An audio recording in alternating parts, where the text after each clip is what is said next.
Yes और no? Yes ma'am. Yes, Yes, ma'am. ma'am. कल ये Yes, डिस्कस ma'am. किया था, कल मेन ये डिस्कस किया था कि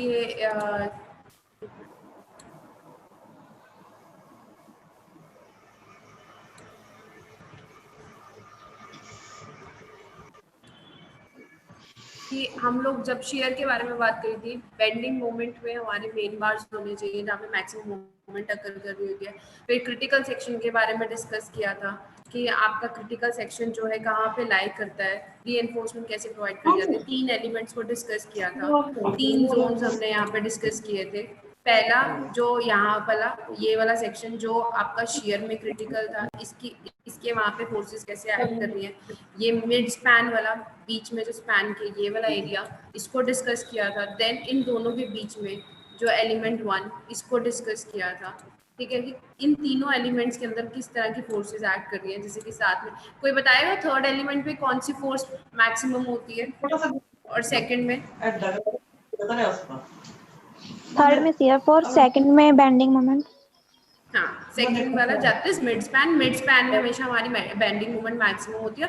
और थर्ड में क्या मैक्सिमम होता है? थर्ड सेक्शन में, थर्ड एलिमेंट में शेयर फोर्स। और वन वाला जो सेक्शन था, जो 1 सेक्शन के बारे में स्टडी किया था, ये वाला, इसमें क्या मैक्सिमम होता है, क्या एक्ट कर रहा होता है?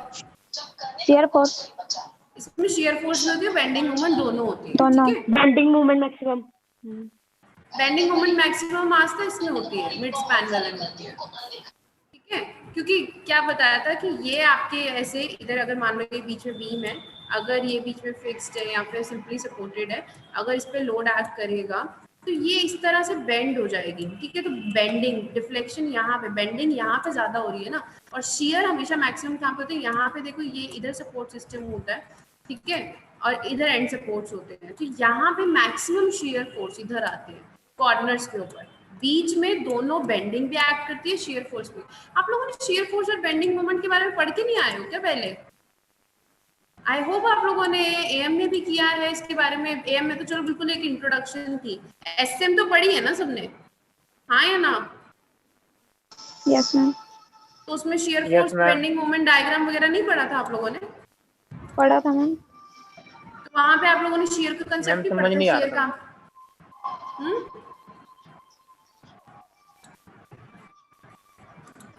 हाँ जी बोलो, कौन बोल रहा था समझ नहीं आ रहा था?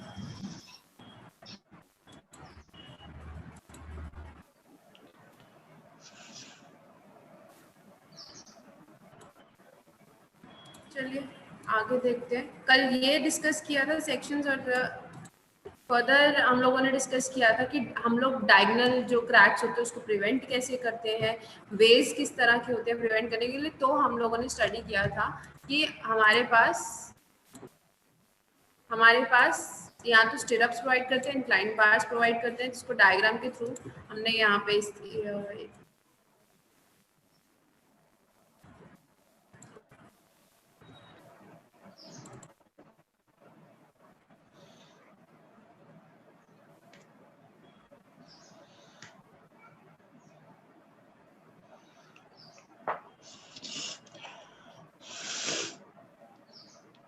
क्रिटिकल सेक्शन के बारे में पढ़ा था, क्रैक्स के बारे में डिस्कस किया था अभी तक।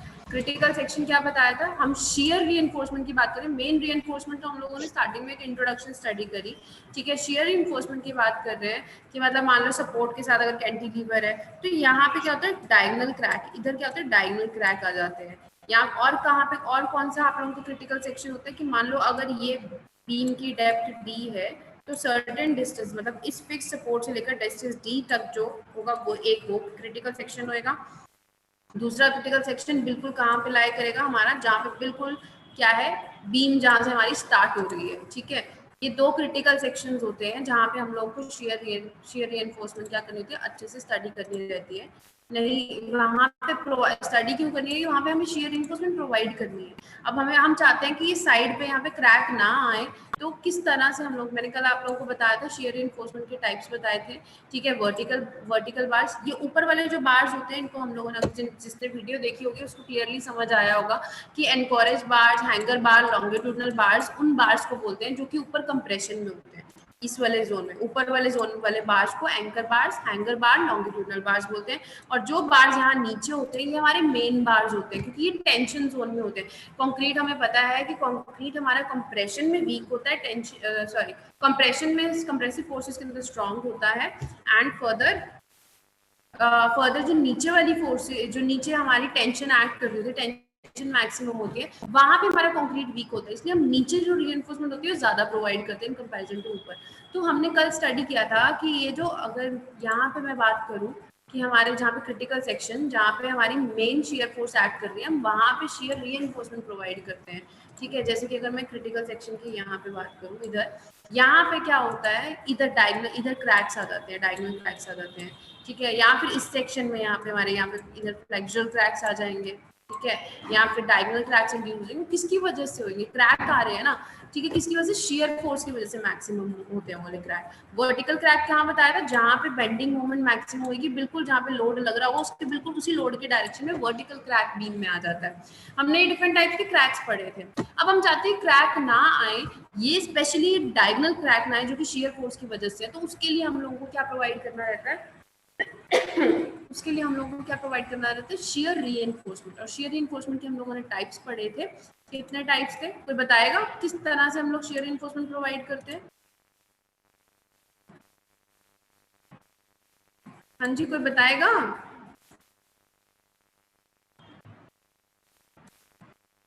मुकेश, आस्था, अभिषेक, ऐड करके करते हैं।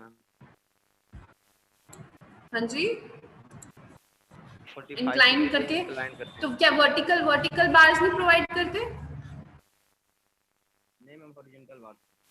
अच्छा एक चीज ये बताओ, अब मैं क्लियर कट अभी तक जितना पढ़ा है उसके हिसाब से पूछ रही हूँ। हमने पढ़ा था ये वाले एंकर बार्स जो ऊपर बने हुए हैं, अगर मैं साइड से बनाऊं, ठीक है, और ये नीचे हमारे क्या हो गए, मेन बार्स,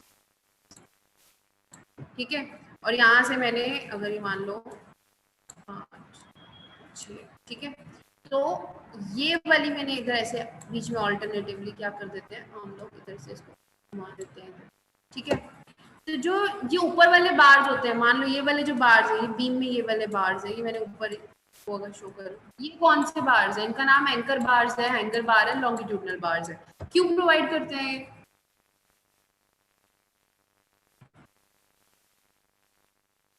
बोलो। बेंडिंग स्ट्रेस को रोकने के लिए मैम। बेंडिंग स्ट्रेस को रोकने के लिए, लेकिन मैं तो बोला कि कंप्रेशन जो है हमारी कंक्रीट की स्ट्रांग है। अभी तक जब हम पढ़ते आ रहे थे, ये डायग्राम होती हमने जब पढ़ा था एज पर वर्किंग स्ट्रेस, तो क्या बोला गया था कि कंप्रेशन में ऊपर वाला पार्ट जो बीम का पार्ट होता है कंप्रेशन में स्ट्रांग होता है, नीचे क्या होता है, टेंशन में वीक होता है, क्योंकि जब वो बेंड हो रही होती है टेंशन में। तो मैंने बोला था कि हम नीचे बार्स प्रोवाइड करते हैं, तो ऊपर क्यों प्रोवाइड करते हैं? फिर ऊपर तो कंक्रीट है, हमें पता है कंप्रेशन फोर्स लगनी है तो वो तो बच ही जाएगा, क्यों प्रोवाइड करते हैं?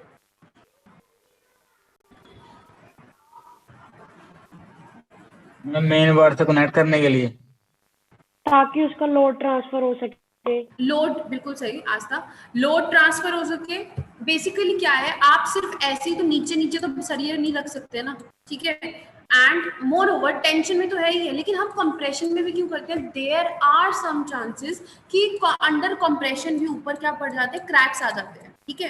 तो ये नहीं कहूंगी कि उसमें टेंशन एक्ट होती है, लेकिन उसको एक स्ट्रॉन्ग बॉन्ड बनाने के लिए हम लोग क्या करते हैं, ऊपर भी क्या प्रोवाइड कर देते हैं, रीइंफोर्समेंट, लेकिन ज्यादा नहीं। अगर मान लो यहाँ पे अगर मैं बोल दूं अगर ज्यादा वीक सेक्शन है तो मैं यहाँ पे 4 सरिये प्रोवाइड कर दूंगी, ऊपर 2 से काम चल जाएगा, ठीक है। एंड मोर ओवर इधर आप देखो, ये साइडों में इसको टाई करने के लिए जो वर्टिकल स्टिरप्स यूज हो रहे हैं, ठीक है, इसको हवा में तो नहीं रखोगे ना, हमें ये क्या, हमें पता है कि शेयर फोर्स पे एक्ट कर रही है, तो हमें इसको टाई करने के लिए वर्टिकल बार्स चाहिए रहेंगे।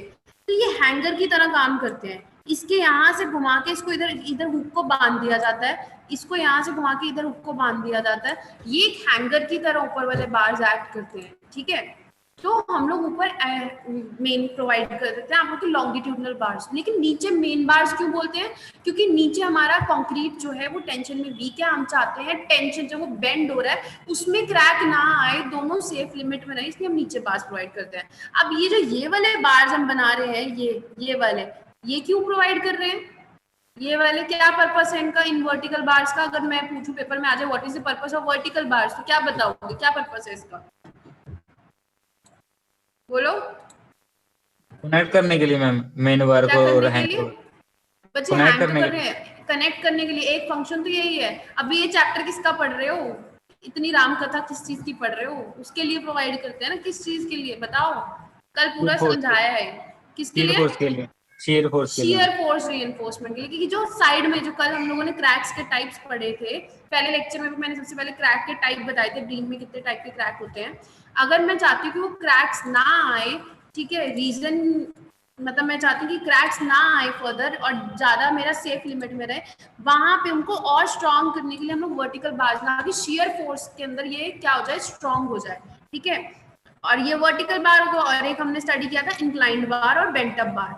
ठीक है, कल वाली वीडियो अगर जिसने देखी हो तो प्रैक्टिकली इस, ये तो इमेज एक डायग्राम हो गई, तो पेपर में बनाने के लिए तुम्हारे लिए डायग्राम हो गया कि अगर डिजाइन बनते हैं वो डायग्राम कैसे। लेकिन अगर प्रैक्टिकली किसी ने देखा हो तो कल मैंने आप लोगों को यही बताया था कि मान लो अगर ये क्रैक आ रहा है, ये बीच में क्या है, ज्यूम क्रैक, मैं चाहती हूँ क्रैक फ्यूचर में ना आए, तो हम जहाँ पे बीम है, ये वाला सेक्शन हो गया, यहाँ से हमारी बीम शुरू हो रही है, ये बीच में मिड स्पैन हो गया, यहाँ पे तो मैंने मेन बार इधर इधर ऐसे ऐसे करके नीचे मेन बार प्रोवाइड कर दिया, ऊपर मेरे क्या हो गए, लॉन्गिट्यूडनल बार्स हो गए। अब मैं चाहती हूँ मेरा क्रैक यहाँ साइड पे ना आए, यहाँ बीच में क्रैक ना आए, तो मेरे को ये वाले बार्स प्रोवाइड करने रहेंगे।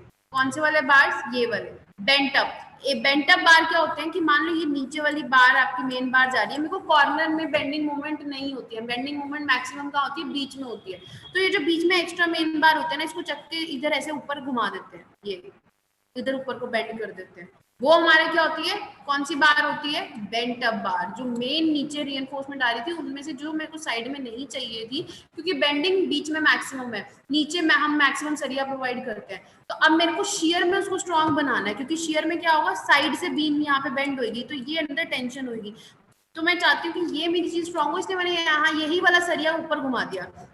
अब कुछ केसेस में क्या होगा, फिर भी क्रैक होने के चांसेस ज्यादा होंगे, तो हम वहां पे एक एक्स्ट्रा इंक्लाइन स्टिरअप प्रोवाइड करते हैं। ये वीडियो में क्लियर था ये वाले बार्स, मेरे को आज ये दोबारा बोलना ना पड़ता, तो तुम लोगों ने ये वीडियो प्रॉपरली कल देखी होती, प्रैक्टिकल था लैब का, पूरा उसमें बता रखे थे कौन से बार का क्या नाम है, आपको वो देखना चाहिए था।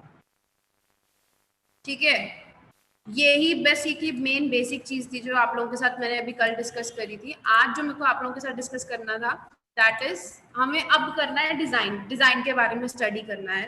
अब अगर मैं बात करूं, देखो ऐसा तो नहीं है ना कि अपनी मर्जी से जितनी मर्जी स्पेसिंग हम प्रोवाइड कर दें, कहने का मतलब कि अगर ये वाली जो मेरी बार जा रही है, मेन बार है, ऊपर वाली ये एक मिनट, बच्चे स्क्रीन तुम लोगों को क्लियर होती है? नहीं तो उसको जूम कर लिया करो अपने फोन में। क्लियर दिख रहा है कि नहीं? हाँ या ना? Yes ma'am. देखो अब ध्यान से, अगर ये वाली जो मेरी बार है, ये नीचे वाली जो बार, ये मेरी मेन रीइंफोर्समेंट है जो कि मेरे नीचे टेंशन, और जो ऊपर वाली है कंप्रेशन जोन में है, ये वाली बार। अब ये तो चलो डिजाइन क्राइटेरिया हमारे पास जो कोड्स होते हैं IS 456। अच्छा, एक ना मेरे को याद करवाना, मैं तुम लोगों के साथ कोड्स शेयर करूंगी तो तुम्हें आइडिया हो जाएगा कोड्स होते किस तरह के हैं। उसमें हमें ये बताया होता है कि बार्स कौन सा कितनी डायमेंशन का कहाँ पे यूज करना है, पूरी गाइडलाइन मिली हुई है हम लोगों को। तो सिमिलरली अगर मेरे को शेयर रीइंफोर्समेंट में बीम डिजाइन करनी है, मैं अपनी मर्जी से ही नहीं, ये एस क्या है, स्पेसिंग है, ये वाले तुम्हारे जो बार है ये क्या है, इधर वाले, दैट इज वर्टिकल बार्स, ये बीच वाले, ये तो ये अपनी मर्जी से नहीं मैं प्रोवाइड करूंगी, ये डिस्टेंस जो स्पेसिंग का अपनी मर्जी से नहीं, ये डिजाइन करना पड़ता है, कुछ वैल्यूज को दिमाग में लेकर चलते हो, उनको सोच समझ के हम लोग उसको डिजाइन करते हैं। ठीक है, ऐसे ही नहीं अपनी मर्जी से इसको डिजाइन कर देना होता है। ठीक है, अब वो किस पे डिपेंड करेगा, वो सर्टेन वैल्यूज के ऊपर हमारा डिपेंड करेगा। कौन सी वैल्यूज? देखो अब ये तुम पूछोगे कि ये आ कहाँ से रहे हैं, तुम्हारे सिलेबस में ना इसकी एनालिसिस नहीं है, सिर्फ डायरेक्ट कोड से फॉर्मूलाज उठ के तुम लोगों को बताने हैं। तो अगर मैं बात करूं शियर फोर्स, तो ध्यान से देखिए कि अब ये कॉम्बिनेशन है, किसका कॉम्बिनेशन है, स्टिरअप्स और इंक्लाइंड बार्स का। एक ऐसी बीम को पिक किया जहाँ पे मेरे को मतलब मेन रीइंफोर्समेंट भी प्रोवाइड करनी है, लॉन्गिट्यूडनल रीइंफोर्समेंट भी, वर्टिकल बार्स इन दोनों को बांधने के लिए भी चाहिए, और इंक्लाइंड बार्स भी लगाने हैं। क्यों लगाने? क्योंकि मे भी इस बीम में ज्यादा लोड एक्ट कर रहा हो, ज्यादा शियर फोर्स एक्ट कर रही हो और ज्यादा क्रैक्स आ रहे हो, तो मैं चाहती हूँ कि यहाँ पे मेरी बीम में क्रैक्स ना आए फर्दर ज्यादा, तो इसीलिए इसमें इंक्लाइंड बार्स ही प्रोवाइड कर दिए।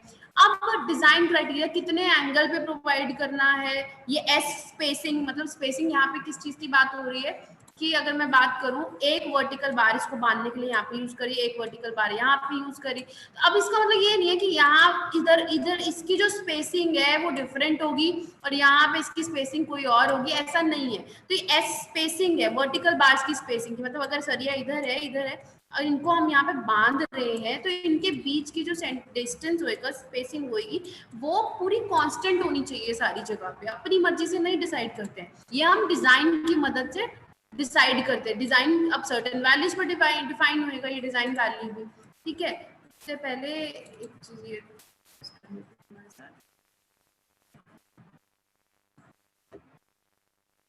पहले एक बेसिक शियर स्ट्रेसेस क्या होते हैं तुम पढ़ के आए हो, एक बार अगर कोई फॉर्मूला से पूरा मेरे को डिफाइन कर सके बताइए प्लीज, रिक्वेस्ट है आप लोगों से। हाँ जी बोलिए। सम ऑफ वर्टिकल लोड्स।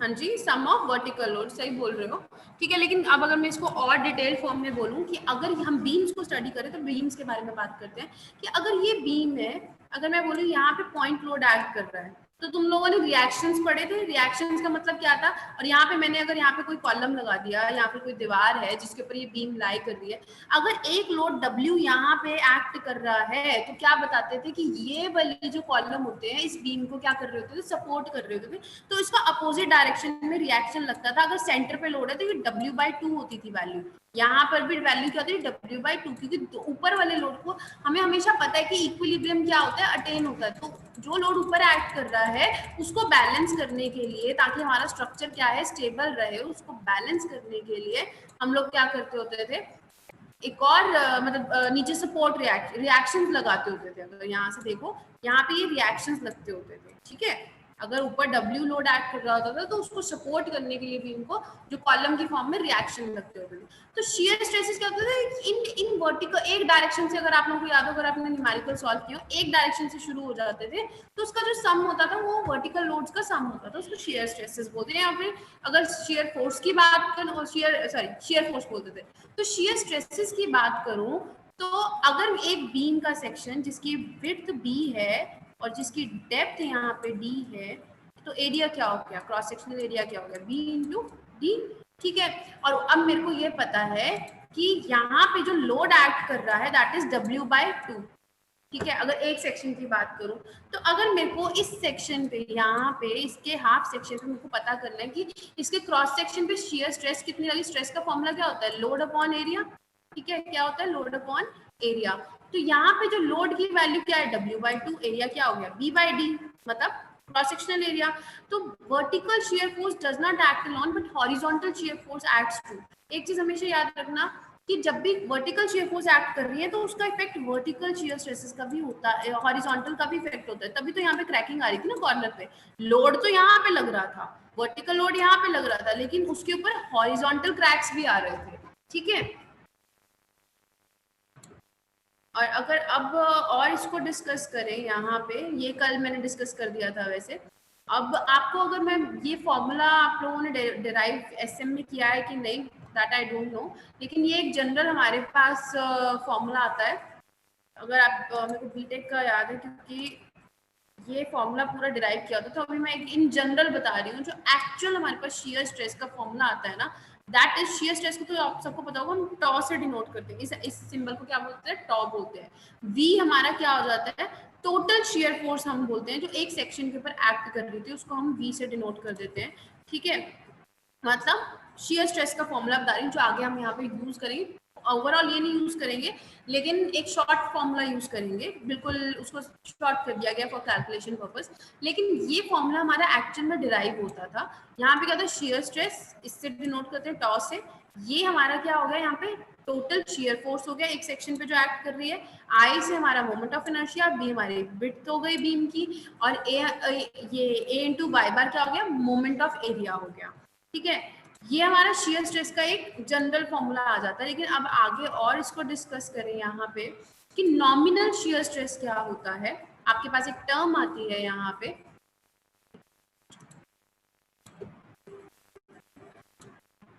कि what is nominal shear stress.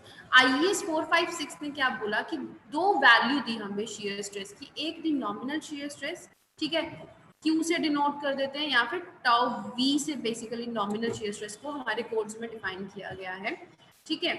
तो अगर यहाँ पे मैं बात करूँ शियर स्ट्रेस, तो हमें पता है stress is equal to load upon area. ये मैंने बोला लोड क्या हो गया, इसको हमने V बाय BJD से एक जनरल फॉर्मूला किया, ठीक है, डिराइव, ठीक है। लेकिन अगर बात करूं एज पर कोड्स जो हमारे पास नॉमिनल वैल्यू होती है शियर स्ट्रेस की, दैट इज इसकी नॉमिनल शियर स्ट्रेस की जो वैल्यू है दैट इज लोड यहाँ पे क्या होगा कि नॉर्मल जो आपका वर्टिकल लोड ऐड कर रहा था बीम के ऊपर, ठीक है, उसको डिवाइड कर दिया बीम के cross section area, that is B/D। तो ये फॉर्मूला याद रखना है आप लोगों को। स्ट्रेस का फॉर्मूला आई होप सबको पता होता है, स्ट्रेस इज इक्वल टू क्या होता है, जल्दी बताओ, स्ट्रेस का फॉर्मूला क्या होता है, एरिया, लोड अपॉन एरिया।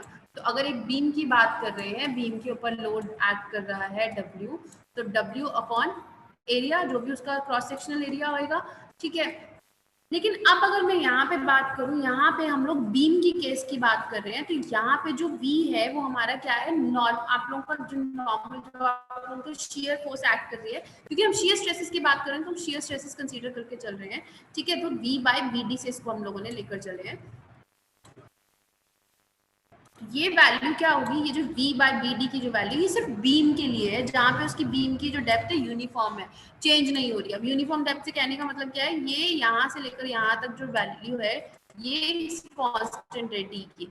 लेकिन अगर यही वेराइंग डेप्थ हो जाए तो ये वाला फॉर्मूला नहीं यूज होगा। ये वाला जो फॉर्मूला है वो सिर्फ इस केस के लिए यूज हो रहा है जहाँ पे हमारी बीम और स्लैब क्या है, यूनिफॉर्म डेप्थ है, सेम डेप्थ है, V/BD। V क्या है, शेयर फोर्स है बीम की किसी क्रिटिकल सेक्शन पे। क्रिटिकल सेक्शन आप लोगों को मैं बता ही चुकी हूँ क्या, और जो B है that is width of the member. B क्या है, width of the member, D क्या है, इफेक्टिव डेप्थ। लेकिन अगर यही वेराइंग केस हो जाए, कैंटिलीवर का अगर मैं एग्जांपल लूँ यहाँ पे, ठीक है, यहाँ पे डेप्थ कुछ और है, यहाँ पे डेप्थ कुछ और है, और ये यहाँ से सिर्फ वेरी कर रही है, ठीक है, कैंटिलीवर की बात, तो ये वाला फॉर्मूला नहीं यूज होगा। तो उसके लिए कौन सा फॉर्मूला यूज होगा, उसके लिए ये वाला फॉर्मूला यूज होगा वेराइंग डेप्थ के लिए, ठीक है।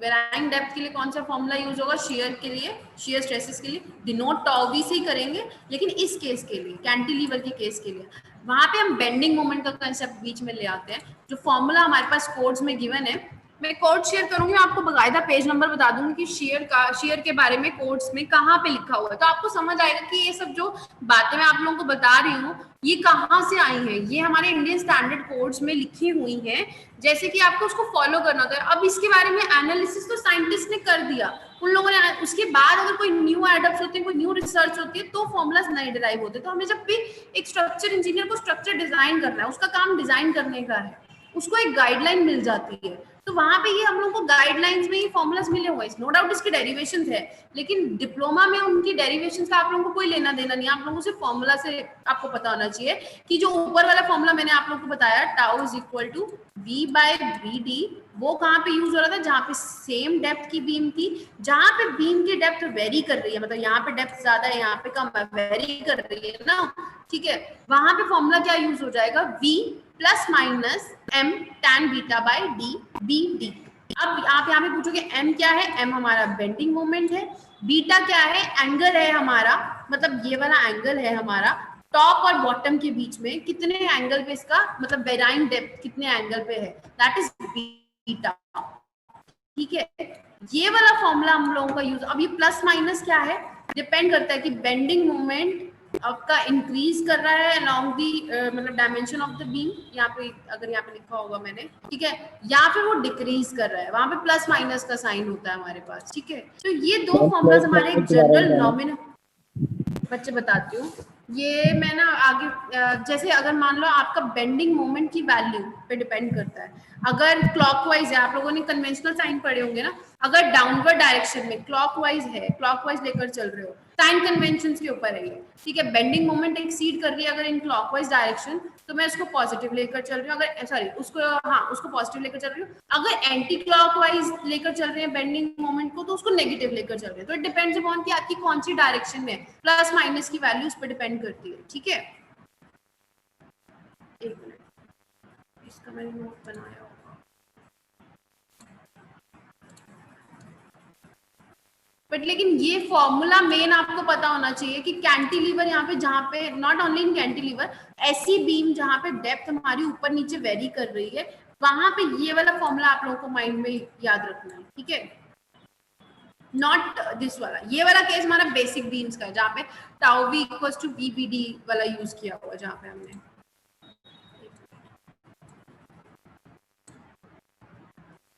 एंड फर्दर अगर और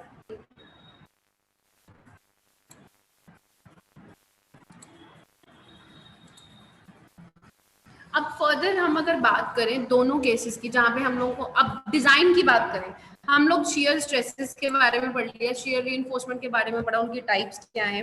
अब अगर मैं बात करूं कि शियर को डिजाइन करना है, रीइंफोर्समेंट को डिजाइन करना है, तो डिजाइन का मतलब क्या है कि ये और ये वाले जो बार्स हैं हमें ये पता होना चाहिए कि उनकी डायमेंशन क्या है। अब ये वाले जो बार वर्टिकल बार्स हैं इसकी डायमेंशन हमें पता होनी चाहिए, ये आपकी 6 से 12 के बीच में रहती है, 6 से 12 mm के बीच में, ठीक है। तो अब ये डिसाइड करना है कि कितनी होनी चाहिए हमारे पास, और क्या डिजाइन करना होता है, स्पेसिंग कितनी है, एंगल कितना प्रोवाइड कर रहे हो इंक्लाइंड बार का। तो ये सारी चीजें हमें डिजाइन में अपने दिमाग में रखनी है, कैलकुलेट करनी होती है, क्या क्या एंगल क्या है हमारे पास, ठीक है, बार्स की डायमेंशंस क्या है, स्पेसिंग क्या है, ये जो पार्ट है ना, एंगल, बार, स्पेसिंग निकालना, ये हमारा काम किसका होता है, डिजाइन का काम होता है। मतलब हम रीइंफोर्समेंट डिजाइन, हम उसके डिजाइन क्राइटेरिया सिंप्लीफाई कर रहे हैं। अब अगर आप यहाँ से पूछो कि, अब ध्यान से एक और चीज सोचो कि अगर मैं बात करूं कि मेन बार है, लॉन्गिट्यूडनल बार है, और जो टोटल शियर फोर्स है, कुछ शियर फोर्स तो कंक्रीट भी बियर कर ही रहा है ना, ये तो है नहीं कि सारी की सारी शियर फोर्स सिर्फ बार्स ही बियर कर रहे हैं, कुछ शियर फोर्स हमारी कंक्रीट भी बियर कर रहा होता है, ठीक है। अगर यहाँ लिखा हो गया,